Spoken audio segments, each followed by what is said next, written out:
Anda sedang mendengar Shock Podcast. Shock. Hai, bertemu kita kembali dalam podcast Atas Bawah bersama saya Kimi Asyari, dan terima kasih kerana sudi setia bersama dengan saya dalam podcast ini. Dan dalam podcast ini kita mengejar perspektif kehidupan yang kadang-kadang di atas, kadang-kadang di bawah. Begitulah resmi putaran roda, dan begitu jugalah kehidupan kita yang bakal kita lalui pada hari mendatang. Dan pada minggu ini topik yang ingin kita bahaskan, ingin kita kongsikan bersama adalah nafkah. Ya, nafkah zahir dan batin. Dan saya yakin kepada semua pendengar dan juga saya mendoakan kepada anda semua agar mendapat nafkah zahir dan batin secukupnya. Ini adalah tanggungjawab seorang suami ataupun bapa yang perlu dititik beratkan oleh seorang suami.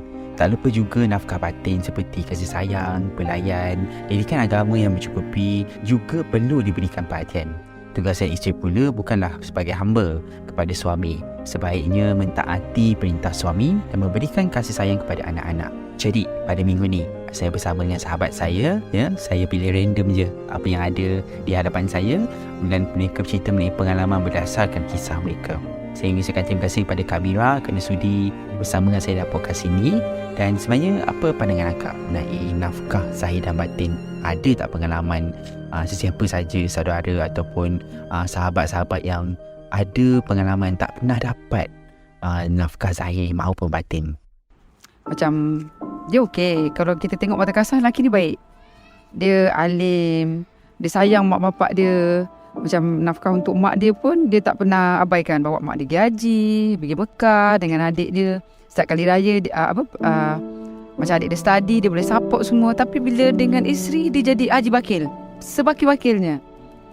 Jadi kat situ macam tekanan mental buat isteri dia lah. Bila nampak isteri dia tu, dia rasa nak marah aja. Macam tak, kalau bercakap tu jenis mengarah. Ambilkan air, nak makan ni. Macam tu lah. Macam dia banyak ngadu dengan akak lah. Akak pun macam mana kita ni cuma boleh bagi nasihat je lah. Macam kadang-kadang dia tak tahu. Dia ingat benda ni normal dalam sebuah perkahwinan. Dia tanya, akak, suami akak ada tak macam ni ke? Bagi akak tak duit ke bulanan? Akak cakap, yelah, akak cakap suami akak bagi. Jadi dia kata, kenapa saya tak dapat macam yang akak dapat? Kenapa suami saya tak buat macam suami akak? Suami dia bisnes. Padahal dia sendiri tulang belakang lah untuk bisnes tu. Dia yang yelah, bini dia, suami dia buat bisnes TikTok macam tu lah kan. Dia yang packing, apa-apa semualah tu semua dia. Tapi dia cuma dapat makan je. Dia pun cakap lah, saya pun sebenarnya ada kelulusan. Sebab nak bantu suami, saya sanggup lah tak kerja. Saya sanggup tak kerja apa semua. Tapi dia pun semasa dia sekolah, dia hutang PTN juga, dia nak kena bayar. Lepas tu dia pun nak bagi duit dekat mak dia kat kampung. Dia kata at least bulan 10 pun jadi. Tapi tak ada, langsung tak ada. Sebagai seorang suami, jika contohlah kan, suami gaji 3,000, berapa emas yang perlu diberi kepada isteri? Berapa nafkah yang perlu diberi kepada isteri? Ada tak berspesifik amount ataupun pandangan akak seperti mana, Kak? Pada akak, kalau suami tak bagi gaji pun tak apa. At least kita suami si cukup lah. Untuk anak-anak semua cukup. Yang penting benda ni, kalau suami tu ada lebih, jangan kedekut. Itu je, jangan kedekut. Jangan berkira dengan isteri. Sebenarnya isteri tak kisah. Kalau suami tu tak ada duit, memang cukup makan untuk dia, okey je. Tapi kalau saya kata, kalau 3,000 tu kalau kat kampung, tak payah gaji pun tak apa. At least kalau isteri tu nak baju sebulan sekali tu mesti ada lah. Nak baju ke, yalah, untuk perhiasan diri dia lah, kecantikan ke, ubat-ubat dalaman ke, untuk yelah, kalau isteri tu cantik kat dalam pun layan suami juga kan. Untuk suami juga, itulah. Kalau 3,000 lah. Ada juga isteri ni yang terikat dengan isteri derhaka. Tak nak jadi isteri derhaka. Itu yang leceh. Banyak sebenarnya tau yang dekat luar tu perlukan kaunseling, perlukan bantuan. Tapi isteri memang kena duduk sendirilah, senang. Itu dia pandangan dari Kak Mira. Terima kasih Kak Mira, kerana saya rasa itulah pandangan daripada seorang wanita kepada wanita lain. Dan betul juga kata Kak Mira, kisah nafkah zahir dan batin ini adalah perbincangan daripada kedua belah pihak. Dan untuk perspektif kedua, saya tidak ambil perspektif seorang lelaki, tapi saya masih lagi mengambil perspektif seorang wanita.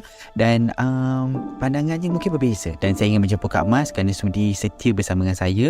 Dan apa pandangan Kak Mas tentang nafkah zahir dan batin ni? Berapa spesifik amount yang perlu diberi kepada isteri? Berapa nafkah yang perlu diberi untuk suami yang bergaji contohlah RM3,000? Pandangan Kak Mas macam mana?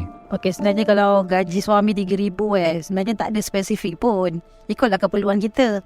Okey, macam suami gaji dia 3,000. Tengoklah setiap bulan dia bayar apa. Bayar kereta, bayar rumah, berapa baki dia. Lepas tu ada suami macam yang barang rumah semua dia beli, ada yang dia bagi dekat isteri. Jadi sebenarnya benda tu tak spesifik pun, terpulanglah masing-masing. Macam suami isteri tu kena sebenarnya masing-masing pandai-pandai bincang lah. Yelah macam gaji 3,000 kena bagi 1,000. Habis kalau sebulan gaji dia lelaki dia bayar kereta 1,500, bayar rumah 800, baki tak ada 1,000, macam nak bagi 1,000. Sebenarnya macam isteri pun kalau yang tak bekerja tu kena faham lah. Kecuali kalau isteri bekerja lain, gaji suami 3,000, dia ada gaji. Contoh macam akak sendirilah, macam okey suami memang tak kerja, kita sama-sama berniaga. Okey, contoh dia ada duit, saya ada duit. Maksudnya kalau sebenarnya kita boleh share je. Macam okey dia bayar rumah, macam akak bayar kereta.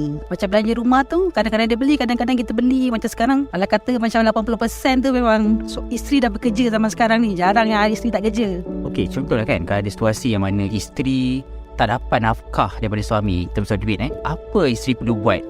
Kalau tak dapat, sebenarnya tengok bijak isteri masing-masing lah. Bijak dia, kita bijak macam mana. Macam kata kita nak beli baju, kita ikut dia, bawa dia pergi beli baju, kita suruh dia bayar. Macam mana dapur semua dia beli je. Kita buat kerja kita kat rumah je. Habis macam mana, macam sebenarnya redo. Kita dah dapat suami macam tu, habis suami tak bagi duit. Masing-masing lah cuba cakap dengan dia, minta duit lah. Tapi tak tahu lah, kita tak dalam situasi macam tu, tak jumpa lagi suami macam tu kan. Apa nasihat awak sebenarnya? Nak kena jumpa kaunseling ke, ataupun sebenarnya boleh adjust sendiri? Sebenarnya kalau kita jumpa kaunseling pun memang betul membantu, tapi sebenarnya kita sendiri, antara kita suami isteri, sebab kita je yang tahu apa masalah kita. Semua orang pun ada masalah. Macam akak pun, kita semua orang ada masalah, tipu pun tak ada masalah. Masalah duit ada, masalah suami isteri ada, semua ada. Sebenarnya diri kita sendiri je nak handle macam mana. Kau cakap sabar. Ya, begitulah pandangan daripada testimoni saya pada hari ini. Terima kasih kerana kongsi pengalaman. Mungkin ini dapat jadikan teladan pada kita semua. Dan apa saya boleh rangkumkan daripada kisah nafkah ini, kita sebagai seorang suami perlulah ambil segala yang kami kongsi ini sebagai iktibar dan penambah ilmu untuk anda juga. Hargailah pengorbanan seorang isteri. Jadi jangan sia-siakan apa yang di depan mata. Obat kantong putih tu macam don't take things for granted lah, macam tu. Jangan lupa mereka juga penyebab kita ke syurga, dan juga boleh jadi penarik kita ke neraka. Dan teruskan berinspirasi bersama podcast Atas Bawah.